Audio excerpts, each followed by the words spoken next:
To my YouTube channel. This is me Hafsa Hashmi.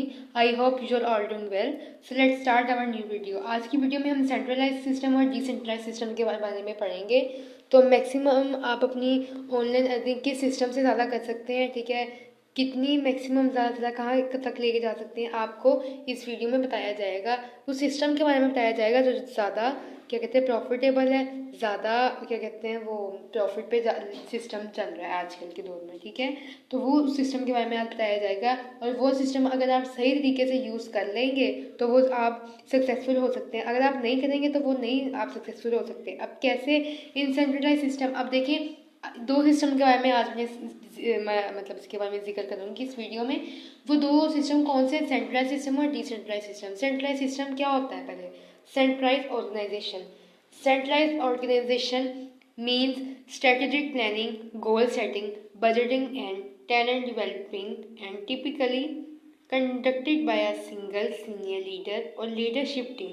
In contract, in decentralized system, organization formal decisions making power is distributed across multiple individual or teams.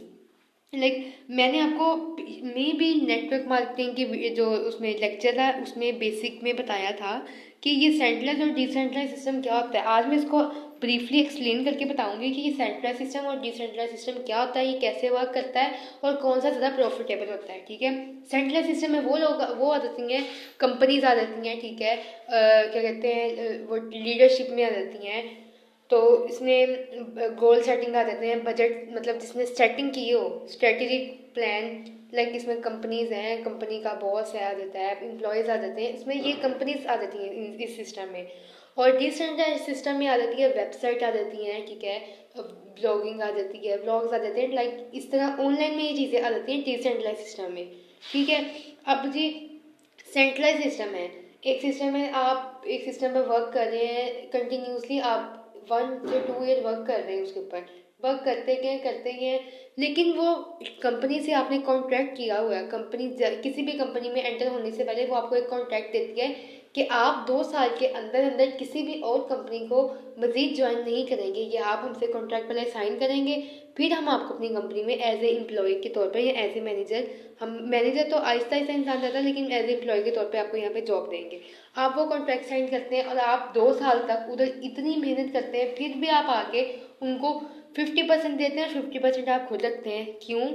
इतनी मेहनत कर रहे हैं आप, इतने सब कुछ, ठीक है, आप कंपनी का नाम यूज़ कर रहे हैं, ठीक है, स्ट्रेटजी वो आपको दे रहे हैं, ठीक है, बजट प्लान करके दे रहे हैं और आपको गोल सेट करके दे रहे हैं, वो ठीक है, सब कुछ ये मानते हैं हम कंपनी में, लेकिन 50% अगर आप कंपनी को ही देना है, 50% आप नहीं रखना है, तो क्यों आप इतना मतलब अपने आप में टाइम, मतलब ये टाइम वेस्ट वाली बात होगी ना। जिसको जो नीडी होते हैं वो फिर कर लेते होते हैं क्योंकि उनको चाहिए होते हैं, काम चाहिए होता है, लेकिन हम लोग जो एज ए मार्केटर अगर मैं बात करूँ तो इस चीज़ को प्रेफर नहीं करती। इस चीज़ को मैं प्रेफर इसलिए नहीं करती कि हम लोग एज ए मार्केटर, अगर हम मार्केट में एंट्री लेते हैं अपनी, तो हम क्यों लोगों को कहें कि आप हमसे काम करवाएं, आप हमें बेशक 50% दे दें, हम वर्क करेंगे। वाई? हम क्यों ऐसा कर रहे हैं, बताएं। अगर इंसान मतलब वेल एजुकेटेड लोग हैं वो इस बात को समझेंगे, जो भी वीडियो देख रहे हैं जो वेल एजुकेटेड होगा वो इस बात को समझेगा कि हमने अगर कंपनी को 50% देना है तो 50% हम खुद भी रख सकते हैं, कोई हम 100 का 100 भी रख सकते हैं। किससे? डिसेंट्रलाइज सिस्टम से। अब डिसेंट्रलाइज ऑर्गेनाइजेशन क्या होती है? वो कहते हैं जिसमें फॉर्मल डिसीजन होते हैं, मेकिंग पावर होती है।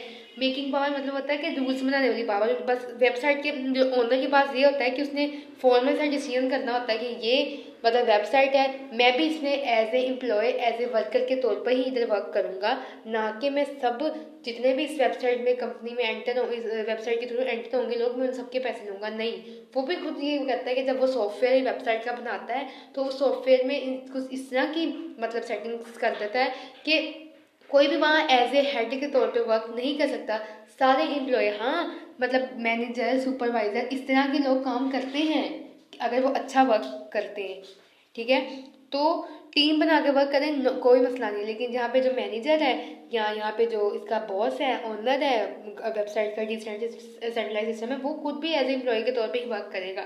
तो जब वो एज ए एम्प्लॉय के तौर पे वर्क करेगा, वो जितना काम करेगा उसका सारा का सारा वो आपको मिलेगा।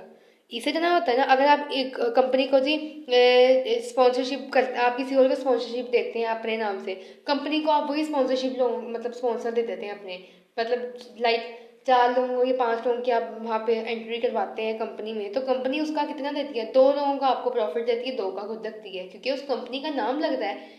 यहाँ वेबसाइट में ये होता है कि आप जितने लोगों की ज्वाइनिंग करवाएंगे, जितने लोगों को अपना स्पॉन्सर करेंगे, उतनी आपको मतलब फ़ायदा होगा और 100 का 100% अर्निंग आपको होगी।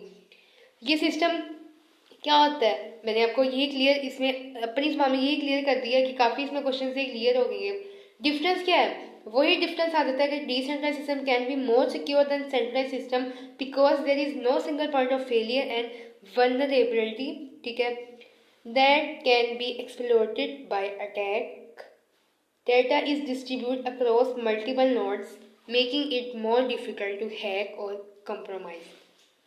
मतलब डिसेंट्रलाइज सिस्टम में हो जाता है, हैकिंग सिस्टम में हो जाता है कि हैक वेबसाइट हो जाती है, लेकिन उन्हें सिस्टम में कुछ काफ़ी वेबसाइट में अगर अच्छी रियल अर्निंग वाली वेबसाइट्स हों तो कभी भी यहाँ पे हैक नहीं हो सकता। यहाँ पे हैकर बैठे होते हैं, लेकिन अगर आप सिक्योर डिसेंट्रलाइज सिस्टम में ये होता है सिक्योर का ऑप्शन, वो सिक्योर वेबसाइट को करते हैं, फिर वो अगले बंदे का डाटा लेते हैं वेबसाइट के अंदर। वो ऐसे भी कोई डाटा आपसे ईमेल, पासवर्ड, आपका फ़ोन नंबर, आपका अकाउंट नंबर कोई भी ऐसे नहीं मांगता जब तक वो वेबसाइट को सिक्योर ना कर ले, ठीक है।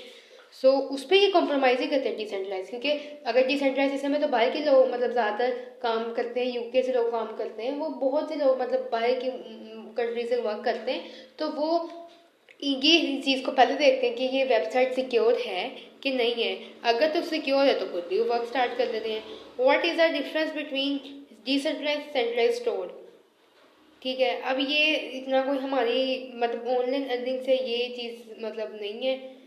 तो what is an example of decentralize system, example of decentralize system, network peer to peer technology, मतलब for example decentralize network, monetary, bitcoin, animal communities, date harvester earned. इसमें सेंट्रलाइज सिस्टम की जो वेबसाइट्स में ये वेबसाइट के नाम आ जाते हैं, ठीक है। अब वेबसाइट के नाम किस में आते हैं, मैंने आपको बहुत पहले भी बताया था कि ब्लॉकचेन सिस्टम है। ब्लॉकचेन सिस्टम में हम अगर वर्क करते हैं नेटवर्क मार्केटिंग के तौर पर, blockchain system which is depend upon wifi system, mobile data system, online system पर ये चीज़ें डिपेंड करती हैं। ब्लॉकचेन, ब्लॉकचेन का मतलब होता है ब्लॉक बनाना, चेन बनाना, एक मतलब पर्सन टू पर्सन जब चेन बनती है तो आप खुद देखते हैं कि वो क्या कम्युनिटी में इजाफा होता है इससे। जब वो इजाफा होता है तो आपको फ़ायदा होता है, ज़ाहिर बात है आपको भी उससे नहीं मतलब डबल फ़ायदा होगा। What is an example of decentralized network, Mastodon is one of example of decentralized social network. इसमें मैंने आपको वही चीज़ सारी बता दी हुई है। अब आगे अगले वाली वीडियो में मैं आपको ऐप्स बताऊंगी, मैं आपको ऐसे सिस्टम्स के नेम बताऊंगी, ठीक है। सिस्टम्स के नेम जिससे वर्क करना किस तरह होगा वो आपको बताया जाएगा कि कैसे वर्क करना है, ठीक है। तो अब कौन सा बेटर है, अब आप खुद अक्लमंद अगर होंगे, मैंने आपको बताया नहीं कि भी कौन सा है, अगर मेरी बातों से आपको पता लग गया होगा कौन सा सिस्टम बेस्ट है। डिसेंट्रलाइज ऑब्वियस ही बात है, decentralise system is one of best system, ठीक है। तो सब जहाँ पे 100% अर्निंग आपको ही होती है, किसी को नहीं होती, ठीक है। तो हमने 100% वर्क करके खुद ही पेमेंट लेनी है, तो वो मतलब हम ले सकते हैं वेबसाइट्स के थ्रू, नेटवर्क मार्केटिंग करके। हर वेबसाइट में ऑलमोस्ट मार्केटिंग ही इंक्लूड होती है। अगर हम बात करें बाकी वेबसाइट की, तो बाकी कोई मतलब असाइनमेंट्स हैं, ब्लॉग्स हैं, गेस्ट पोस्टिंग है, वॉट एवर, वो मतलब जो भी आप काम उधर करना चाहें। लेकिन अगर मोस्टली आप इधर देखें ऑनलाइन की फील्ड में देखें या आप देखें सेंट्रलाइज सिस्टम्स में, तो वो मार्केटिंग ही करवाते हैं। मार्केटिंग किसना, नेटवर्क में एफिलिएट निकाल देते हैं, एफिलिएट में वो डिजिटल निकाल देते हैं, डिजिटल पे विवा में नेटवर्क निकाल देते हैं। लेकिन वो एक सिस्टम में 3 मार्केटिंग को भी चला सकते हैं। वो इस तरह ही स्ट्रेटजीज बनती हैं। जब स्ट्रेटजीज बनती हैं तो आपको मैंने सारी वीडियो में क्लियर किया हुआ, स्ट्रेटजी क्लियर करने के बाद ही आपने अपना काम स्टार्ट करना है। जब आपको स्किल्स आपकी क्लियर हो जाएगी कि हाँ मुझे स्किल्स आती हैं, मैंने ये चीज़ें सीख ली हुई हैं, तो अब मैं इस पर वर्क कर सकता हूँ या सकती हूँ, तो आप कर सकते हैं, ठीक है। You can do everything if you know skills of marketing, ठीक है। सो मतलब what are the keys difference between centralise and decentralise exchanges. Keys क्या है, कोई ये नहीं मतलब अभी देख रहे थे CEX and DEX in short decentralized exchange offer lower transaction fees, allow the user to hold their own assets and avoid a few regulatory burdens. On the other hand, centralized exchange offer faster transactions, ease to use, high liquidity and more. अब इसमें क्या वो बता रहा है, ठीक है, इतना इसमें कोई चीज़ हमें एक्सचेंजेस की नहीं बातें बता रहा, हमने सिर्फ सिस्टम देखना है कि सिस्टम बेस्ट कौन सा है, कीज़ कौन सी हो सकती हैं। तो मतलब लो बजट में भी हम यूज़ कर सकते हैं सेंट्रलाइज सिस्टम को, तो ये आप पर डिपेंड करता है, ठीक है। तो कल वाली वीडियो में मैं आपको इसका मज़ीद थोड़ा सा मतलब एक मतलब एक्सप्लेनेशन मज़ीद दे दूँगी, ठीक है।